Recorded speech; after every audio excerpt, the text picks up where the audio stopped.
Today we're taking a look at another brand new wireless system from Hollyland, this time one of their most affordable, flexible, and full-featured kits yet, the Mars 300 Pro. So, let's get into it.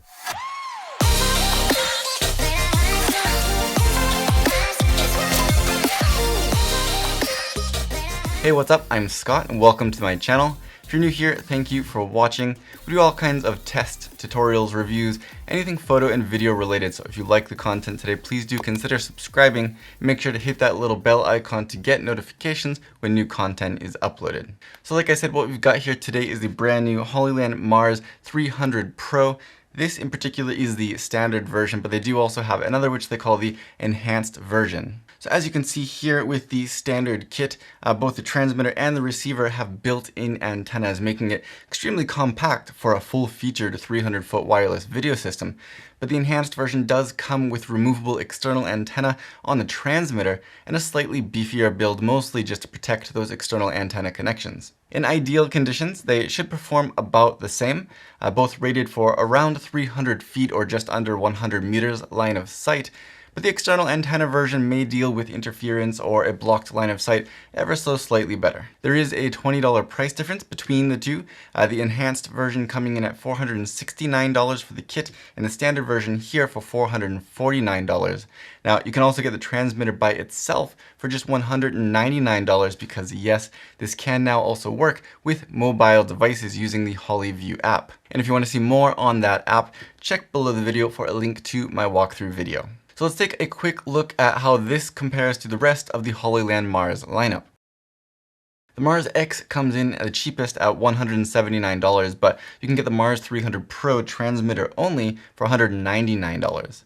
The original Mars 300 kit, not the Pro version, is $349, and the new Pro is either $449 or $469 depending on which version you get. And the Mars 400 goes for either $539 or $649 if you want the SDI version. The Mars X's main appeal is its size and its simplicity, but for not much more money you can get the much more full-featured 300 Pro transmitter, which is an awesome value.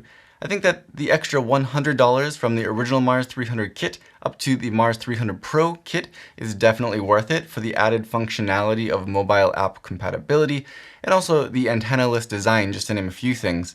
And from there, stepping up to the Mars 400 is a definite step up in professional build quality and professional connections, especially with the 400S. The Mars X, Mars 300, and 300 Pro all have ranges of 300 feet, while the 400 and 400S reach a little bit further to 400 feet, as you can tell from the name, and those are all measured with line of sight, of course. Only you will really know what is necessary for you in this particular area, but as far as the range that is stated in their specs, they've always been reliable for me. On the Mars X, you get a single HDMI input, but nothing else. Again, size and simplicity over full-featured. While the Mars 300 and 300 Pro both step that up to include HDMI loop out on the transmitter, as well as dual HDMI outputs from the receiver. Now, that's a big step up for the extra money, and the Mars 400 is the same, but the 400S has a single HDMI input and a single SDI input on the transmitter with no loop out, and one of the outputs from the receiver is also SDI. Between the Mars 300 Pro and the Mars 400, the main difference is going to be build quality and design, but if you need SDI, the 400S is the way to go. Now, believe it or not, the Mars X has actually the best performance with 0.07 seconds latency, and the new Mars 300 Pro is not far behind with 0.08 seconds. The original Mars 300 and the Mars 400 series both have around 0.1 seconds of latency, and in some cases people have been concerned that this is pushing the limits of what's acceptable for pulling focus. The Cosmo series will be your best bet if that's really critically what you need, but it's nice to see even a small step forward even in these new entry-level kits like the Mars X and the Mars 300 Pro. The Mars 300 Pro also gets the Pro feature of channel scanning, both in the app and on the actual receiver unit, where the original had neither. And this is actually the first in this Mars series to have channel scanning on both the app and the receiver. You also now get an OLED screen on the Mars 300 Pro, which you didn't have on the original Mars 300, and this makes channel selection and menu diving much easier. So including other improvements like app compatibility we talked about, firmware updates through that app, and a lighter weight, you can see where the Pro in that name came from. So you can see more of the little specs with the link in the video description, but some of the last highlights worth mentioning is that this does use that 5 GHz wireless. It takes up to 1080p 60 frames per second video signals, and you can either power this with NPF batteries or USB-C. You can expect a pretty good battery life from these as well. The transmitter in particular draws a pretty average 11 watts or so, and the receiver only 4 watts, making it perfect for a director's monitor like this one without sucking up a lot of extra battery life.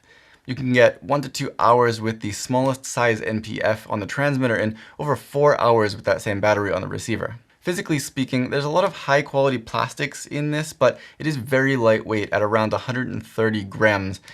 Perfect for small cameras, gimbal use. It also sports a small screen on the side instead of the face of the unit, along with a clickable dial that lets you change channels and navigate through those menus, as well as some small screw threads on the face of the unit to mount or remove a 1/4-inch thread adapter for a little more versatility in how you mount it. So now that we've got the basics down, let's just quickly talk about some of the small details that I personally like about this. I'm actually a big fan of having that display screen on the side. I feel like regardless of where or how you mount it now, that allows the display to be viewed more easily. If I mount the Mars 400S using the front screw thread adapter on top of a camera or flat up against my rig, for example, I can't see that screen anymore. The transmitter and the receiver will automatically pair with each other, so it's not a big deal anyway most of the time, but if you do need to change channels to avoid interference or mess with any of the other settings in the menu, it's actually been really nice to have it this way. Now, speaking of messing with those settings though, you can actually finally adjust the fan manually in the 300 Pro. There are only 2 settings at the moment, neither of which are fully off, but you can select auto or low, and the low setting is sufficiently quiet. I know that Hollyland has also put these through a lot to make sure that they can function anywhere from -20 degrees to 98 degrees Celsius. So if you do feel it get a little bit hot to the touch, which I have, I wouldn't worry about it. Anyway, I'm really glad that the front side mounting plate is also removable to give you a really slim and simple profile when you need it. And the small screws on the 1/4-inch adapter plate are self-contained, so they don't fall out and it's not easy to lose them. And it's also easy to attach and detach without using any tools. With this design, you do also still get access to that 1/4-inch screw thread on the bottom, whether or not the front adapter is in use. Despite this being one of Hollyland's most affordable kits, this is a very full-featured kit here with pass-through HDMI on the transmitter, which is very useful for using an on-camera monitor. You've got dual HDMI outputs on the receiver as well. Now, sitting right between the Mars 300 and the Mars 400 in terms of price, it's an incredible balance of features. If I had to pick something I don't like about it, I would say that it's the lack of a standard DC barrel for external power. If you have USB power available from either a V-mount battery or a power bank, then that's great, but it's not always the case. And as far as I can see, it's the only change from the original Mars 300, which may be a little bit more limiting than the original. So while you honestly can't go wrong with anything from Hollyland in my personal experience, it is awesome to see them filling in all the little gaps in their lineup with something for everyone, all the way from the Mars X up to the Mars 400S, and then of course their Cosmo line if you really do need a little bit more still. I think I'll find myself using this kit a lot, and I love that they made the transmitter available by itself for people who want something like the Mars X, but with that HDMI loop out, more power options, and the ability to expand to a full kit in the future. But for now, if you have any questions or comments about the Mars 300 Pro, please do let me know down below, and I will do my best to get back to you as soon as I can. Otherwise, if you like this video, please do consider giving it a thumbs up and subscribe if you haven't already, and as always, thank you for watching.